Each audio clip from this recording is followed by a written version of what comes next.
सज्जनों, कथा प्रेमियों, शास्त्रों में जीव ईश्वर का अंश बताया गया है। श्री रामचरितमानस में भी गोस्वामी तुलसीदास जी महाराज इसका प्रतिपादन करते हुए कहते हैं, ईश्वर अंश जीव अविनाशी, चेतनय मल सहज सुख राशि। जीव ईश्वर का अंश है, इसलिए ईश्वर जीव परस्पर प्रतिद्वंदी नहीं है, एक दूसरे के शत्रु नहीं है। लेकिन जीव भ्रांति के कारण, संशय के कारण ईश्वर को पहचान नहीं पाता है। श्री रामचरितमानस में 3 अद्वितीयतम महापुरुष हैं जो श्री राम जी को पहचानते हैं। जब उनका संशय भ्रम दूर हो जाता है तो समर्पित होते हैं। विश्वामित्र जी सिद्ध आश्रम में जब राक्षसों का आतंक होने लगा तो गाढ़ित नय मनु चिंता व्यापी, हरि बिनु मरहि न निश्चर पापी। विश्वामित्र जी अयोध्या गए और राक्षसों का नाश कराने के लिए दशरथ जी से राम और लक्ष्मण को मांग कर लाए। विश्वामित्र जी के पीछे राम लक्ष्मण जी चलते आ रहे हैं और रास्ते में जब ताड़का को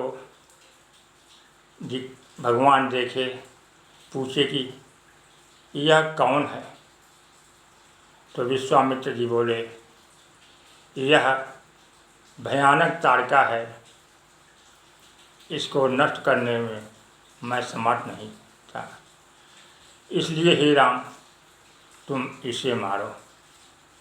चले जात मुनि जिन्हि दिखाई, सुनी ताड़का क्रोध करि धाई। हे कहि बान प्राण हरि लिन्हा, दीन जानिते ही निज पद दीन्हा।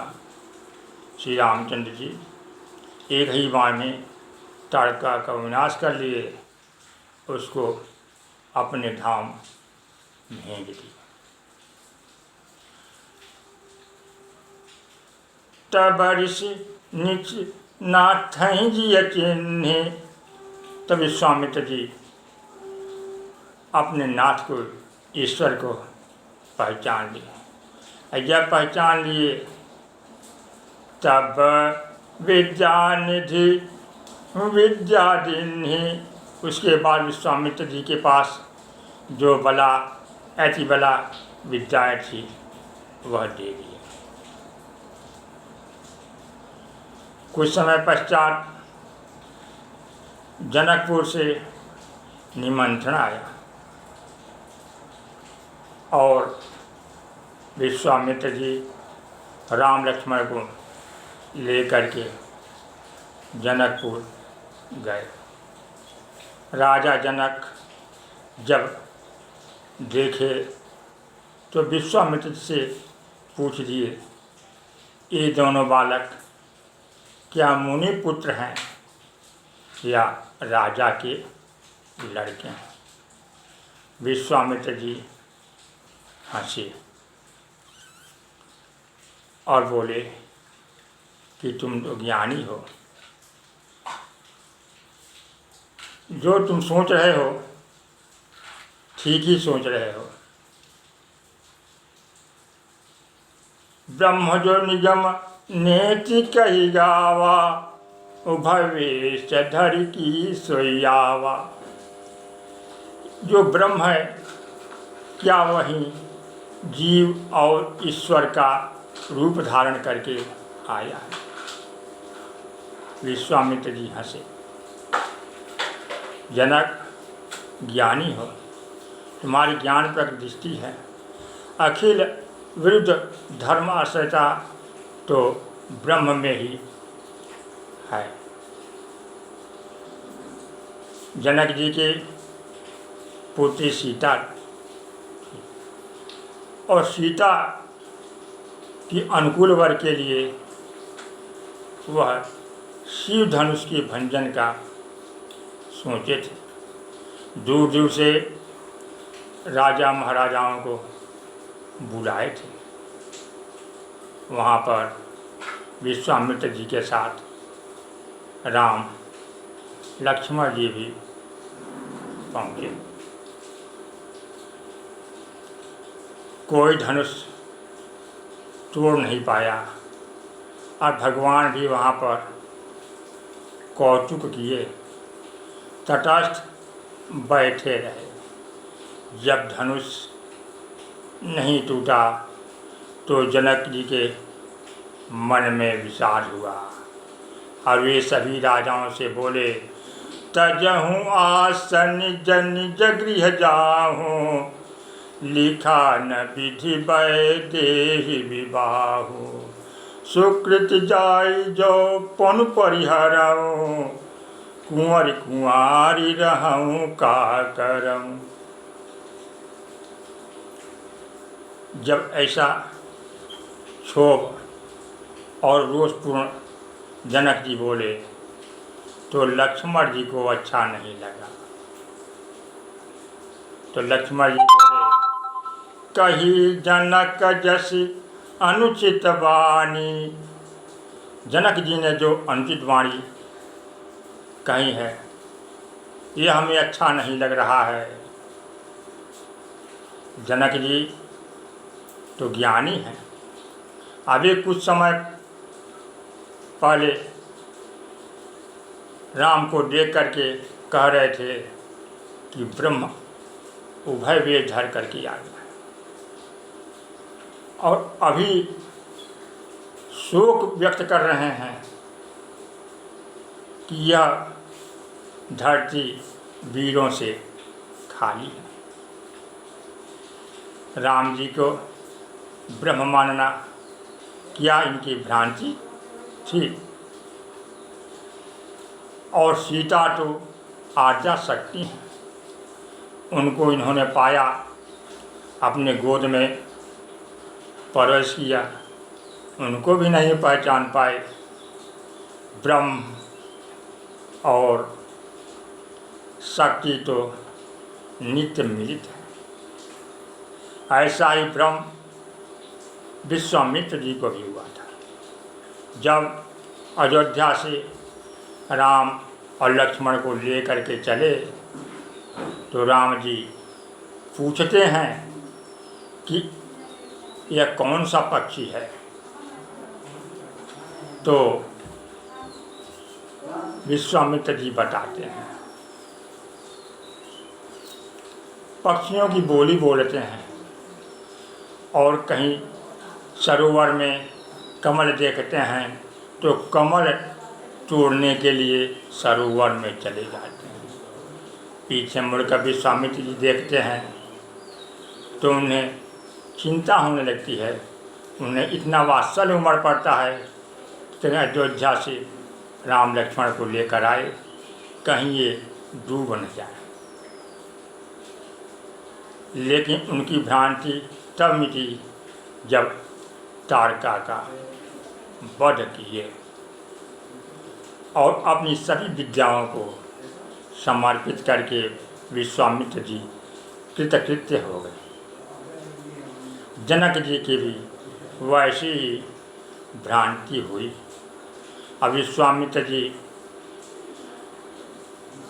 विश्वामित्र समय शुभ जानी, और शुभ समय जान करके राम जी को बोले, जाओ धनुष तोड़ो। और राम जी आए और धनुष को तोड़ दिए। जनक जी का भी भ्रांति मिट गया और सीता जी जयमाल राम जी के गले में डाल दी। ज्यों धनुष टूटा तो परशुराम जी को ज्ञात हो गया कि हमारे शिव जी का धनुष टूट गया है। महेंद्र पर्वत पर तपस्या कर रहे थे, वहाँ से वे जनकपुर की तरफ चल दिए और यहाँ पर आए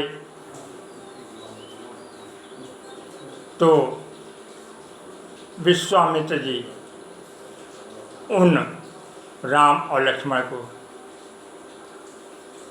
परशुराम जी के सम्मुख किए। परशुराम जी राम लक्ष्मण को देख रहे हैं। राम ही चितहि रहे थकी लोचन, रूप अपार मार मद मोचन। टकटकी लगा करके देखते रहे और प्रसन्न भी हो रहे थे। कुछ समय पश्चात सोचे, आए थे हरि भजन को ओटन लगे कपास। हम तो शिव जी के टूटे हुए धनुष का पता लगाने आए कि किसने तोड़ा, और इन दो राजपुत्रों को देख करके भ्रमित हो रहे हैं। इसलिए वे जनक जी से कहते हैं, कहिए न क्या अनुचित बानी, कह जय जनक धनुष कह तोड़ा। है मूर्ख जनक, इस धनुष को किसने तोड़ा है?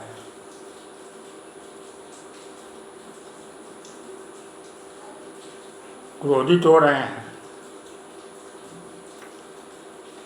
देखे चाप खंड महिबा डारे, और देख रहे हैं कि धनुष टूटा हुआ जमीन पर पड़ा हुआ है, तो अखंड से उतर कर खंड में आ गए। अखंड कौन है? ज्ञान अखंड एक सीतावर। गोस्वामी तुलसीदास जी महाराज सीतावर यानी सीता जी ने राम जी का वर्णन कर लिया। राम जी अखंड ज्ञान है, अखंड से देख करके ऊपर उठना चाहिए, भगवान की तरफ समर्पित होना चाहिए। लेकिन अखंड से जब खंड में आदमी उतरेगा तो दुख होगा, उसकी व्यथा बढ़ जाएगी। क्रोध में उन्होंने कहा कि जिसने इस शिव धनुष को तोड़ा है वह सहस्त्र बाहु के समान मेरा शत्रु है। उसने मुझे अपमानित किया है, मेरे सम्मान को चुनौती। इस प्रकार जनक जी की तरफ बोले, कौन सा किस राजा ने तोड़ा है? हे जनक दिखाओ। राम जी नम्र शब्दों में बताए हैं। क्रोधावेश के कारण परशुराम जी समझ नहीं पाए और क्रोध करने लगे। लक्ष्मण जी बोले, बहुधनु ही तोरी लड़काई। बचपन में खेल खेल में बहुत सी धनुष को हम लोगों ने तोड़ दिया। ए धनु ही पर ममता के हेतु, इस धनुष पर आपका ममत्व क्यों है? कहने का मतलब कि यह धनुष शिव जी का है और शिव जी राजा जनक को दे दिए। ऐसे लोग पूर्ण नाम से भले कहें यह शिव धनुष है, लेकिन उस धनुष के अधिकारी जनक हो गए। धनुष टूट गया, लेकिन जनक जी को कोई क्रोध नहीं हुआ, जनक जी को प्रसन्नता हुई। लेकिन आपको क्यों क्रोध हो रहा है? कौटाली में गोस्वामी तुलसीदास जी लिखे हैं, रावड़ी पिनाक में सरिता कहाँ रही, इस धनुष में आपका अधिकार कहाँ रह गया। लेकिन आप हमारे गुरुदेव का धनुष किसने तोड़ा है? यह आपका जो अभिमान है कि मेरे गुरुदेव का धनुष किसने तोड़ा है, यह आपको दुखित कर रहा है। लक्ष्मण जी परशुराम जी में उत्तर प्रत्युत्तर होता है। अंत में राम जी की विनम्रता के कारण जब जान जाते हैं कि धनुष राम जी के द्वारा टूटा है, तो उसका संशय निवारण हेतु उनके पास विष्णु जी का धनुष था। कहते हैं कि हे राम, अगर इस विष्णु जी के धनुष का चाप चढ़ा लोगे तो मैं समझ जाऊंगा कि राम जी का अवतार है, तो विष्णु के अंश। इसलिए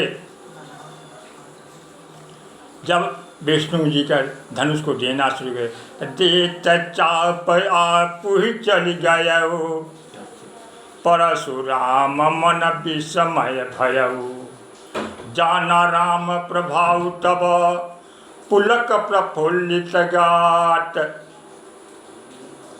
बहुत प्रसन्न हुए और स्तुति किए और जनक जी को कहे, हे जनक, प्रसन्नतापूर्वक आनंदपूर्वक सीता और राम जी का विवाह करो, इसमें तुम्हारा भी कल्याण है और सबका कल्याण है। इस प्रकार ये तीन महापुरुष, तपस्वी, ज्ञानी और सृष्टि के महायोद्धा परशुराम, विश्वामित्र जी तपस्या के द्वारा समाज का समाधान करना चाहते थे, जनक जी ज्ञान के द्वारा समाज का समाधान करना चाहते थे, और परशुराम जी दंड और न्याय के द्वारा समाज का